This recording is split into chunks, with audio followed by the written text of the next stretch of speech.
Hai Smart People, bertemu lagi di channel Guru Sekolahan Non Normal. Terima kasih telah mengklik video ini sehingga saya bisa menyampaikan pembahasan kita kali ini, yaitu kaidah kebahasaan dan menyusun teks biografi.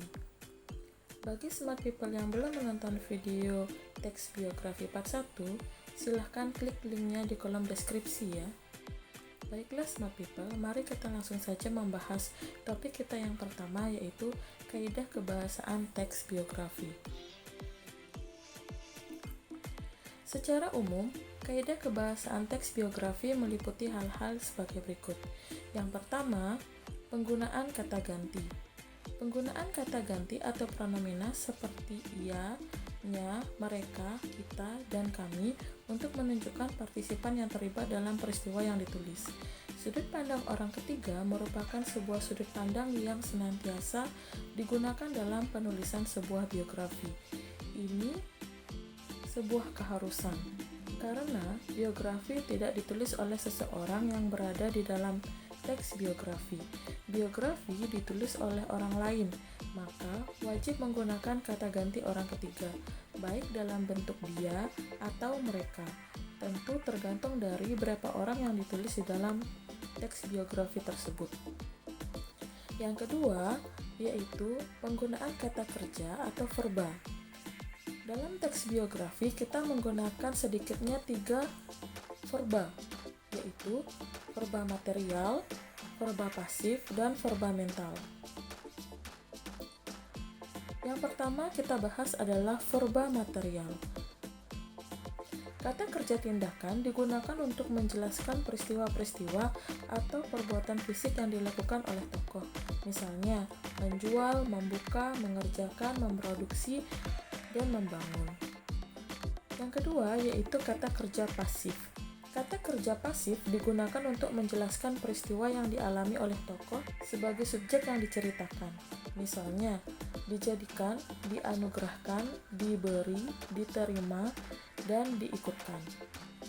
Yang ketiga yaitu verba mental. Penggunaan kata kerja mental untuk menggambarkan respon atau sikap tokoh terhadap suatu tindakan, misalnya menguasai, memahami, menyukai, menginspirasi, dan mencintai.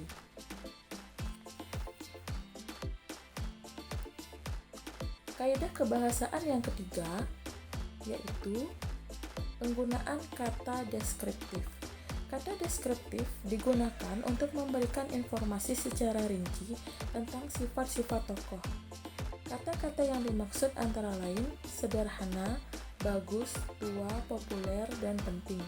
Kata-kata itu sering pula didahului oleh kopulatif, yaitu kopulatif adalah dan kopulatif merupakan.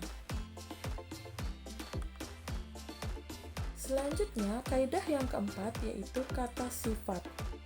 Teks biografi juga banyak menggunakan jenis-jenis kata sifat atau adjektif.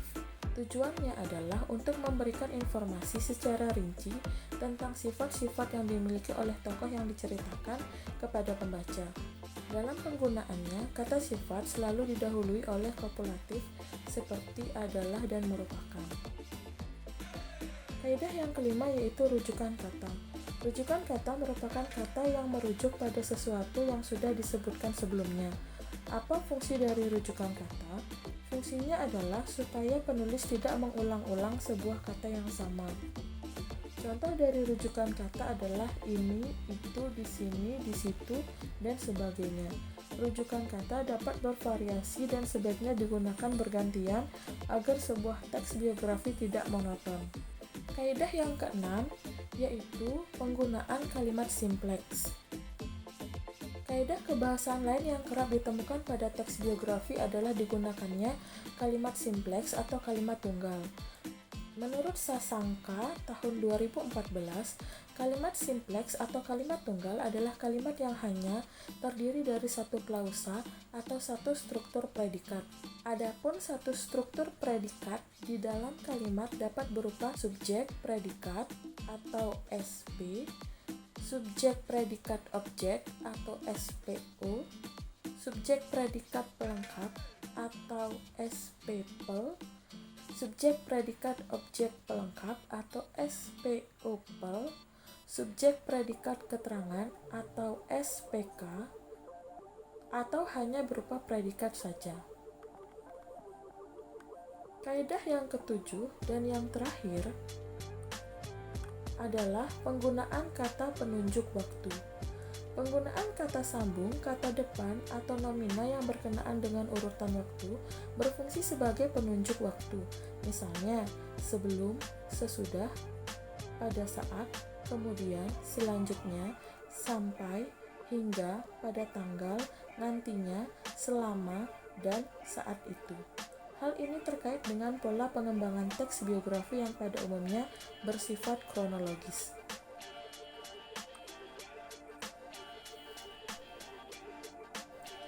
Baiklah Smart People, sebelum kita membahas bagaimana langkah-langkah menyusun teks biografi, ada baiknya kita mengetahui dulu perbedaan antara biografi, autobiografi, dan memoir.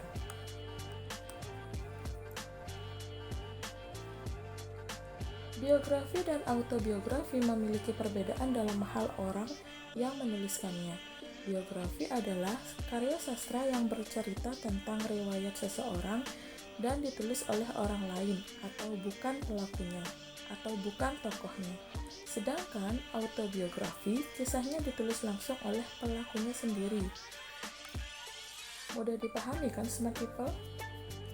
Baik biografi maupun autobiografi biasanya mencakup banyak hal atau seluruh kisah hidup tokoh utama yang ada di dalam tulisan tersebut. Jika Smart People membaca buku yang menceritakan secara urut dan terperinci tentang kisah hidup perjalanan hidup seseorang, maka Smart People sedang membaca biografi atau autobiografi. Oleh sebab itu, karena berisi uraian panjang, membaca biografi atau autobiografi mungkin akan terasa membosankan bagi sebagian orang. Memoir bisa kita artikan sebagai sepenggal catatan hidup seseorang. Memoir biasanya hanya berisi tentang subjek tertentu atau satu momen tertentu dalam kehidupan seseorang. Jika Smart People membaca buku yang menceritakan tentang kisah perceraian seseorang, penyakit yang diderita seseorang, atau satu momen saja yang dialami oleh tokoh dalam tulisan tersebut, berarti Smart People sedang membaca sebuah memoir. Biografi, autobiografi, dan memoir, ketiganya merupakan karya non-fiksi. Ketiganya juga sama-sama berdasar pada peristiwa nyata.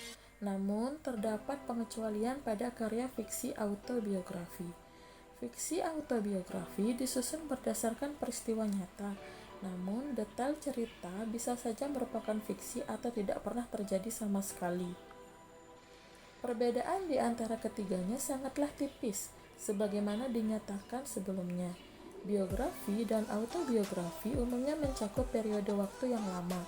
Karena itu, kadang-kadang pembaca akan terasa lebih sulit untuk membacanya. Sedangkan memoir hanya mencakup sepenggal kisah pada peristiwa tertentu saja.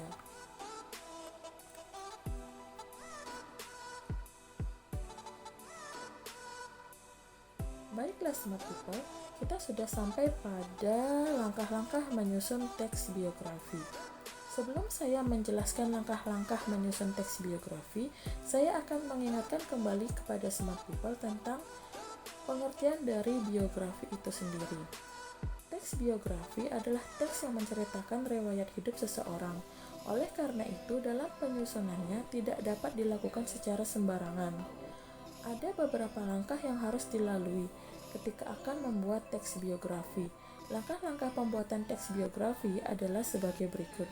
Yang pertama, mengumpulkan informasi dasar sang tokoh yang akan diceritakan seperti nama gelar kalau ada, tempat tanggal lahir, nama orang tua, dan riwayat singkat sang tokoh. Yang kedua, menggali data dan informasi yang berkaitan dengan sang tokoh dari berbagai sumber. Hal ini bisa dilakukan dengan studi dokumen maupun wawancara langsung dengan tokoh atau orang-orang yang dekat dengan tokoh tersebut. Langkah yang ketiga yaitu memilah dan memilih data dan informasi yang diperlukan. Dari sekian banyak informasi yang didapatkan, maka penulis harus memilih informasi-informasi yang penting saja. Selanjutnya yang keempat, mengolah semua data dan informasi yang diperlukan untuk membangun teks biografi. Setelah informasi penting tersebut dikumpulkan, langkah selanjutnya adalah membagi data tersebut sesuai dengan struktur teks biografi. Yang mana yang harus diletakkan pada bagian orientasi dan yang mana yang harus diletakkan pada bagian-bagian selanjutnya, sesuai dengan struktur teks biografi.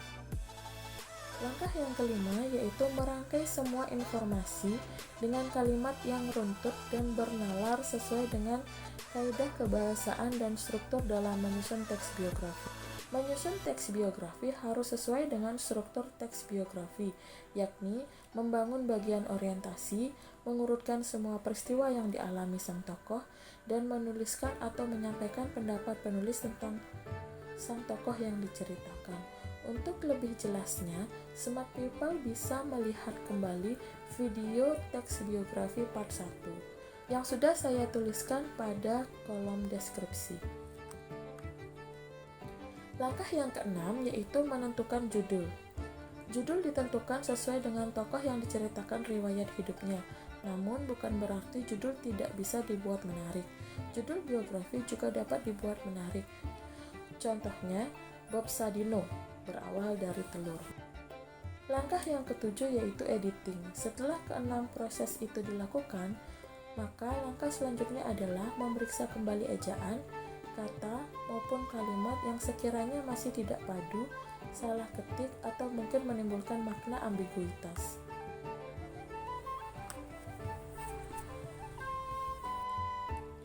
Baiklah Smart People, akhirnya pokok bahasan kita mengenai teks biografi bisa kita selesaikan. Semoga video ini dapat membantu Smart People untuk belajar mengenai teks biografi. Jangan lupa like, subscribe, dan share video ini sebanyak-banyaknya sehingga channel ini bisa menembus 1000 subscriber. Amin. Terima kasih telah menonton video ini. Sampai jumpa. Bye-bye.